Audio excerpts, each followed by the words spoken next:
See what happens when you don't play well for the season? You end up digging yourself in a hole. And that's why the Ducks aren't making the playoffs.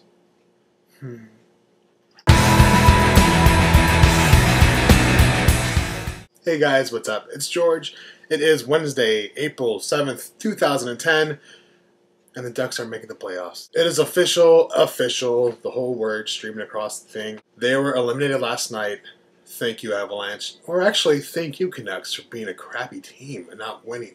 Actually, I'm not going to blame any of them. The Ducks, the season's been up and down, like a roller coaster that you hate.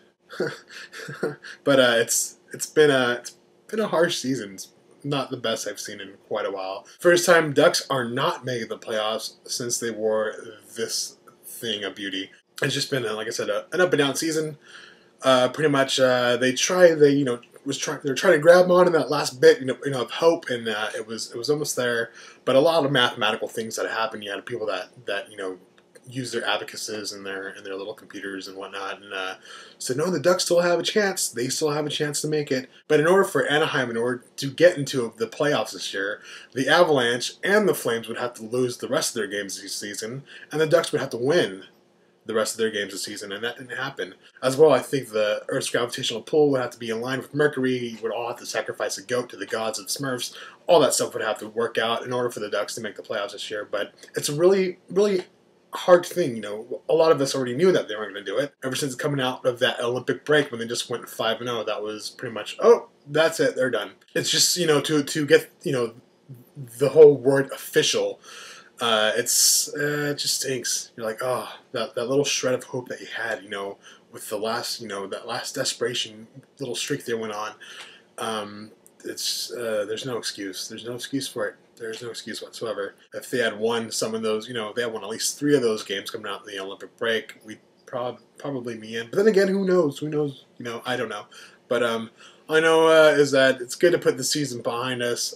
Maybe, as SK wrote, an amazing blogger, I should link her, but as she wrote on her blog that there's no excuse. The season started out horribly, did all right. Then you thought, okay, we got these trades, where we got rid of the Witness Wonder, Whitney, and we got Lubo, who's been a pretty amazing player.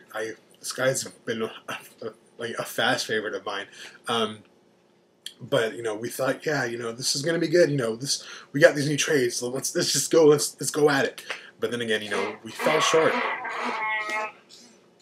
Yes, that is Chewbacca. It's my text message. I should lower that.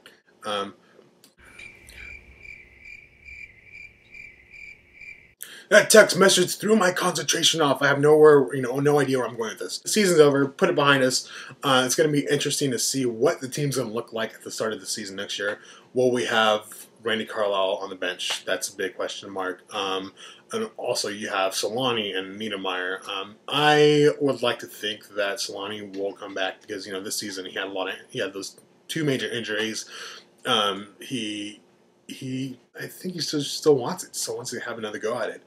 Scotty, it's interesting to know what he's going to do. You also have Koivu. Is he going to return? I hope Koivu returns because he's been pretty amazing. My vote for, my prediction for the playoffs this year is that I think this could be Chicago's year. That's what I think. I think they can win the cup this year.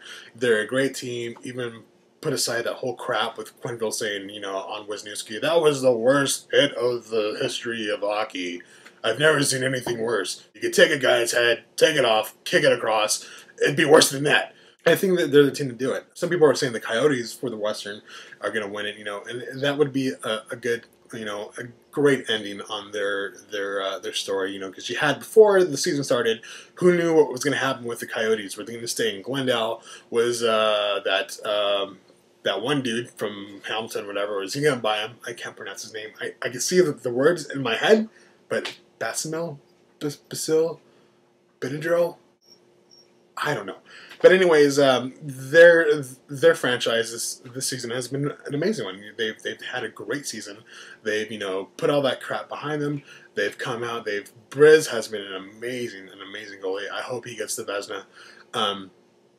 But I don't want to see a Pacific team win. I don't want to see another Pac team win because I want to see the Ducks, you know, being number one. On the Eastern side, I'm going to go ahead and put my vote in for Buffalo. I think that's my prediction. I think they're going to come up strong, and I think Ryan Miller is going to be the backbone for that team. He has been this season. He's been pretty phenomenal. All I know is that the Ducks are not in it, and it's, like I said, long summer, I have no reason to try to grow out my poor excuse for a playoff beard, because Lord knows I cannot grow a beard to save my life. It pretty much just looks like I have dirt on my face.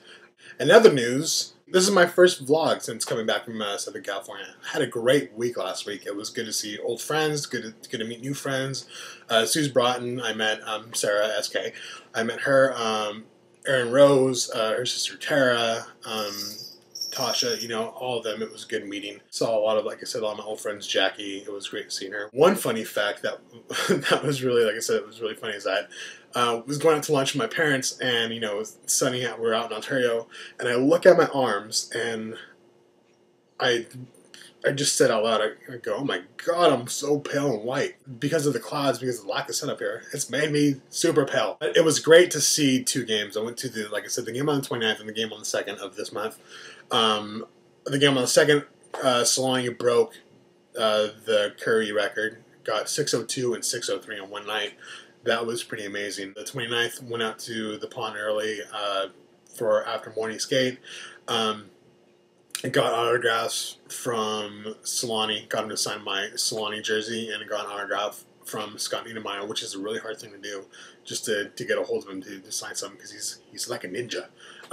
But yeah, a really cool thing that I got them to both sign was when I first got into town on that Saturday, from hours of driving, my buddy took me to the team store. And I really wanted to get, what I was mainly looking for was an official game puck from this season. They're different from last season, from the season before. So I was looking for that. They didn't have them, but what they did have was the official game puck of the Stanley Cup Finals from 2007.